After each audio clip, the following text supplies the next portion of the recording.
Good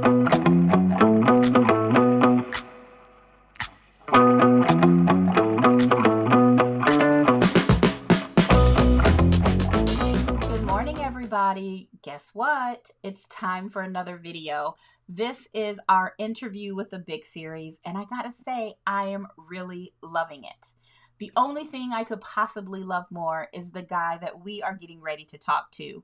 I mean, his story is amazing. I'm gonna let him tell it, and I just want to go ahead and introduce you to Steve Gunter. Hey, So, Candace. Steve, yay, you're here with me. So let me say thank you. Yay. Oh, it's a pleasure. Always a pleasure. Love seeing you. So, y'all, if you haven't figured out, this is Steve Gunter. You see his name is on the screen. And, well, you know what? I'm going to let you start it off because I have such faith in you. Usually I would not pass control. But tell us about something. Did you talk? Well, well, thank you. First, it's always good being with you, Candace. I just truly enjoy you as a person. You're an outstanding teacher, and and even before we kind of start to do our deep dive here, Mhm. I was curious if I could ask you a question, if that's all right with you. Okay, y'all, we're going off script now, so no, okay, you take the risk. I will answer, but you ask for whatever you got. Sure, that's All right. right. That's right. What's your You know, question? I'm curious to know, and I truly am, I'm curious to know for the length of time that you've been in the teaching part of the business Hmm. and all of the students who have come through your class. Hmm. Uh, I'm just curious to know how many of them, and I don't know if you actually keep a count of this, but how many of them have really become uber successful in this business? Whether they are, individual single agents, team leaders at this point, BICs at this point. They could be a part of the team. Um, Hmm. but would you guess a percentage? And there's a reason why I'm asking this question. Okay, well, let me answer in two ways. Okay. So the first thing is going to be like overall, if anybody was walking into one of my classes, people go into real estate, and I sometimes think, and I think I might even said it in your class, I think people watch HGTV and they say, I'm going to go into real estate, and then they think that's what it's going to be like, and it's not exactly that. So I wouldn't say the percentage of super successful people is really high because real estate is a very niche group. And to watch HGTV or to just think about what people think real estate is like watching Law and Order and I want to be a realtor, want to be an attorney, right? Mm-hmm. So I would say that percentage overall is probably very low. I would say maybe about 5% because this Mm-hmm. isn't necessarily a business for everybody. Agents are entrepreneurs. And if that being an entrepreneur is not for everybody. So let's start with that. I don't think that's a high number. Hmm. However, when you change the idea of how many people are successful, well, what do you mean by success? Because some people will say, well, they become, they have a lot of sales and make a lot of money. Well, that's great success. I've had people that, got into real estate, realized it wasn't for them, and then they found their success in something else. And that to me is success. Even if Mm-hmm. you take the class and, people have reached out to me later and they say, what I learned in class helped me for a business deal, or I learned something, I found out that I wasn't, as bad at math as I thought I was, or, this helped me get to where I was going to go. Now, for that kind of success, I would say more than half. So I Mm-hmm. would maybe say 60%. So most of the people who end up in class, this isn't their landing place, it's a jumping off point. And I consider success to be, did I get them someplace closer to where they wanted to be? And did they get to that success? So if I think of Mm-hmm. it that way, then I think, yeah, more than half the people are becoming successful. They're getting to where they want to go.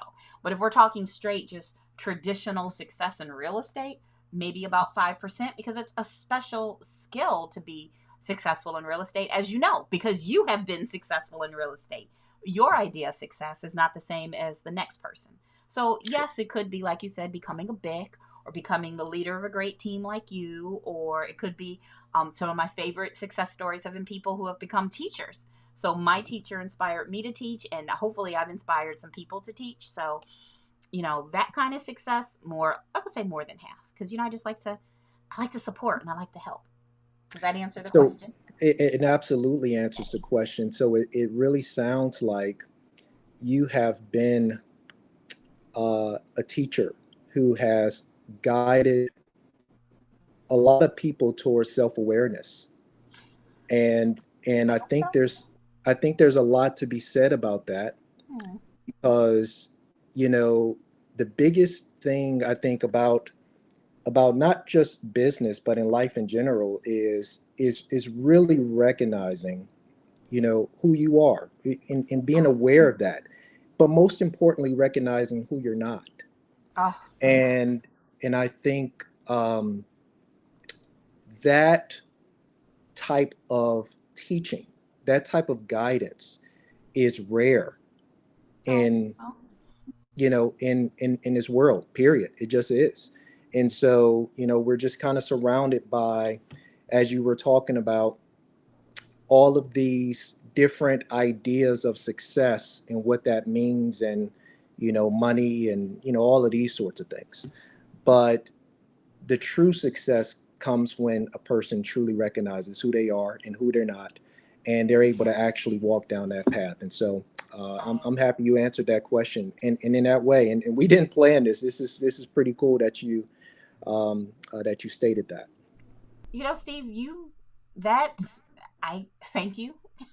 Mhm. And this is why you are absolutely one of my favorite people, because your self awareness and your drive, and just thank you for acknowledging all of that. People knowing, who they are, what they want is such a big part of success in real estate, which is Mhm. why I think people need to hear from you.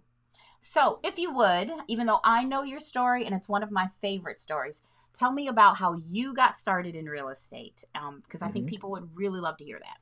Sure. So I started in a business 10 years ago now. Wow. And when I got into the business, I was a Raleigh police officer. And interestingly enough, I was doing both of those the jobs full time. Mhm. And it wasn't a fun time in my life, because you never quite get used to the amount of work that you actually have to put in, especially in the startup phase when you first get into real estate. And so you really don't know until you're actually doing it. And so, anyway, I was doing both for a while, and I would work about 12 hours at the least with the Raleigh Police Department. And then I would get off from work. And what's funny was that at that time, I was always wearing a suit to the real estate office. And so I would go change into my suit. And of course, in North Carolina, it gets pretty hot outside. But, I said, hey, I want to be a success, so I need to wear my suit. Dress for And success. so that's exactly right. And so then I would go and put on my suit, and I would go to the office. I would have the list of phone numbers that I needed to call for that day, whether it's a community, or, I was at that time, I was also calling people at apartments and doing all sorts of things. And then going and knock on doors, all of those traditional things that we learn early on in the business. And at that time, it was just really about gritting it out, Candace, and figuring out how to do this business in a way where I'm going to get sales. And then over time, I learned how to do it more efficiently. But it certainly didn't start out that way. It was really just more about knocking my head a couple of times against the wall, and failing fast, just making a lot of mistakes. And sometimes those mistakes were made by just, that's just the wrong tactic, Steve. There's a better way to do things. And then sometimes it was, it was losing money, and and you will lose money occasionally in this business. And so all of those things, I think, really attributed to uh, me learning how to do this business in a better way. And today I'm really grateful for it. So, where are you today? So, are you still working as a police officer? Where Tell me a little bit Oh yeah. about your current business situation. So no longer a police officer. After about a year and a half, 2 years, I think it was, doing both, I was able to transition. Thank goodness. But today I lead a team of 11 people, and we're doing all right. We're not doing too bad. We're selling houses. That's what they tell us to do, Candace. And So it's amazing. 11 people. I mean, that's a person a year. Are you happy? very actually. And primarily because this was always my intent. I wanted to start a team. I wanted to get to the point where I was capable of leading a team. Mhm. And it wasn't for any reason other than the fact that I am a part of that world. That's the world that I come from. Every bit of success that I've ever had in my life has always been with me being a part of a team. So I was an athlete for many, many years, and even in the police world, you do things as a team. There's nothing that you do that is solo, and so that is just a part of who I am. And I thought to myself, I said, man, if I could ever get to the point where I really have the ability and the leadership capabilities to lead other people, then I want to do it. And it took some time to get to that point, but now that I'm here, I'm really glad, and I like to think that they're happy to have me. Yeah, they have to be happy to have you. So, some of the people watching this might be going, Candace, this is Interview with a BIC, and he's not a BIC. But the truth is, for my Mhm, pre licensing people and even mhm, post licensing, he has a team. So, he is a team within a firm, which means mhm, he is the BIC of his team. But mhm. then there's also a firm BIC.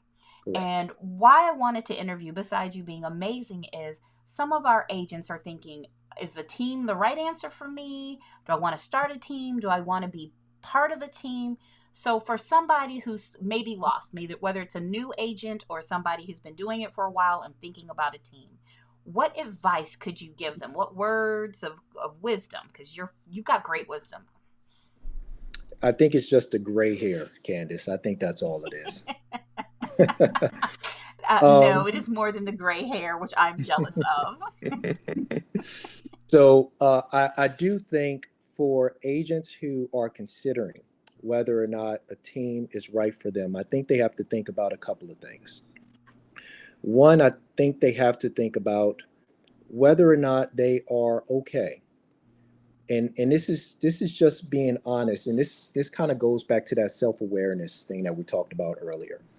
Whether or not they're okay with knowing fully that they are not going to be building their own brand, and that they are going to be building a brand of someone else. Now, with that being said, there's a couple of ways to even think about that, because on the front end, the first thing is that our ego plays a big role. Like, wait a minute, I don't want to be building someone else's thing. But you will learn pretty quickly in this business that everyone is in partnership with someone, and so therefore you are contributing to building someone else's brand too. The question is whether or not the partnership that you are entering into is going to be mutually beneficial. And so if that partnership with that team leader and that group, if you can tell that the organization itself cares more about you than its own name and its own whatever, then you're going to find quickly that you're going to be able to grow, and you're going to enjoy being a part of that process of building that organization together. You're going to feel like you are, well, you're a part of the team. And so And so I think agents have to start there. Now, again, and now in addition to that, I think agents have to decide um, if they're capable of starting this business and not really having any customers to work with if they're going to be individual agent. Hopefully, with a team, depending, and it does depend on the team that you're with. Uh-oh. Wait, repeat that because I think you froze for a second. Oh, okay. I was saying that hopefully that team is helping you acquire more customers, Mm-hmm. and if they are, then that's going to give you a leg up early on in this business, so that you can begin selling right away. The average amount of time it typically takes for an agent on my team to get under contract is about 30 days. And Wow. so we want to get agents on a fast track. And my whole way of teaching is we got to just do it. I want you to get in front of customers. I want you to screw up. I want you to fumble with some words and not say things exactly the way it needs to be said. Now, I don't want you to lie. I don't want you to misrepresent things. I don't want you to omit uh, the facts. But I do want you to feel the pressure of dealing with a real person. Yes, we have our training and we have our scripts training and many other trainings, but it is just a fact that when you are dealing with real customers, sometimes you can tense up a little bit, especially if you haven't done it before. So hopefully that answered it for you. Yeah, it does. I mean, I think people have to understand that there's a balance between you don't get everything you want. There's a give and take for every situation. So, I Mhm. mean, your team is amazing. And at this point, you get to be selective about who is part of your family, who is part of your team. So, what do you look for in a good team member? I look for someone who wants to learn how to build a predictable business. And what I mean by that is building or creating predictability in a business actually requires a great deal of discipline and and consistent effort. And that is really hard to find in most people.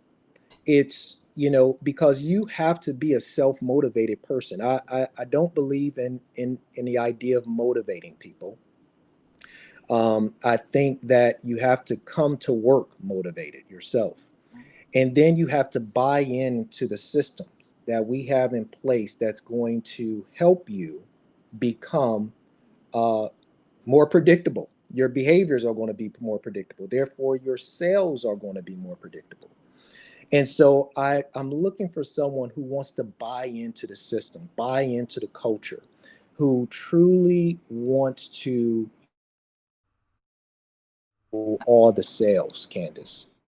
Whether or not the sales close or not, we can't always control that.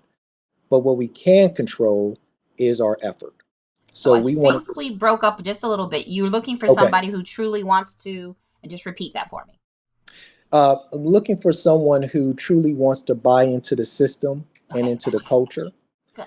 and and who really wants to just focus on doing the little things well, because we don't have control over whether or not a property closes. Sometimes they close, sometimes they don't.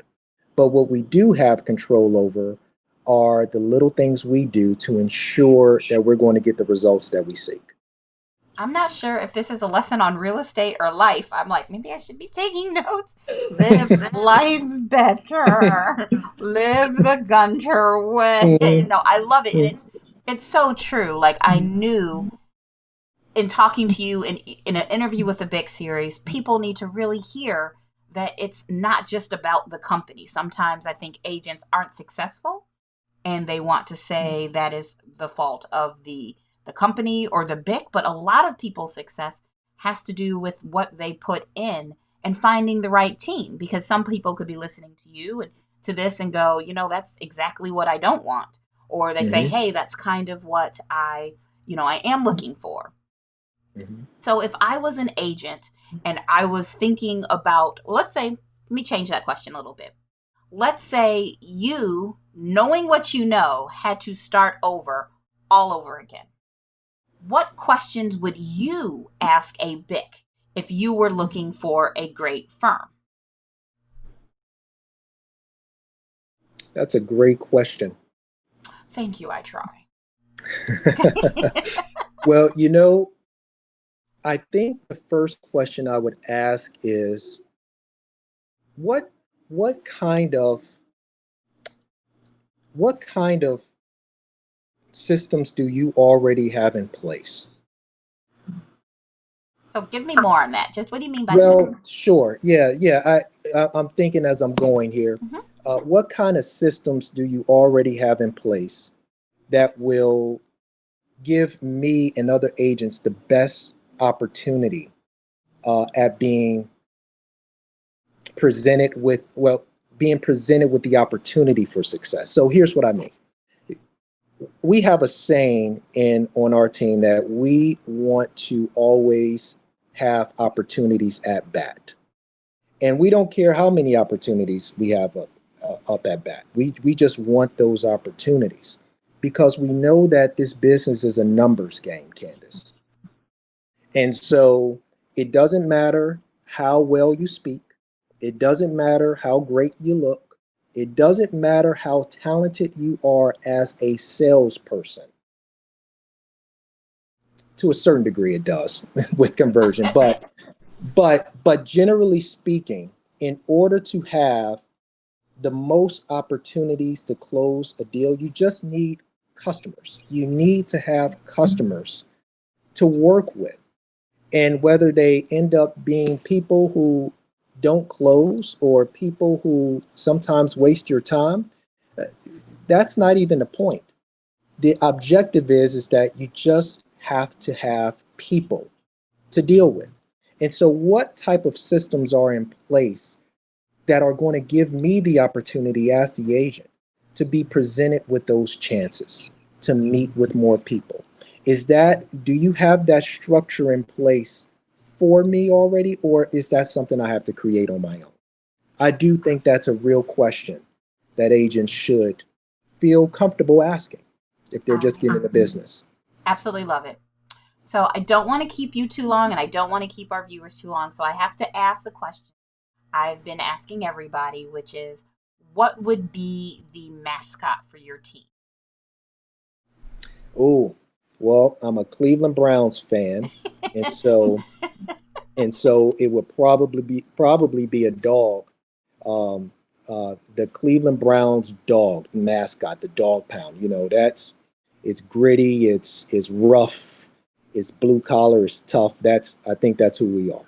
So not the Maltese with the long flowing hair or little poodle. Mm-mm, mm-mm, mm-mm. We need the rough dog down at the junkyard. That's what we need.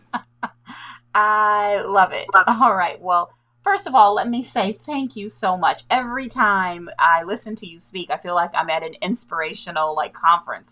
Yeah, I just want to go out and do stuff. So you have a gift of just sharing what's in your head. You really should maybe think about going on the speaking circuit and just, Oh, letting us listen to you. That I mm. would pay. I'd be like, "Oh yeah."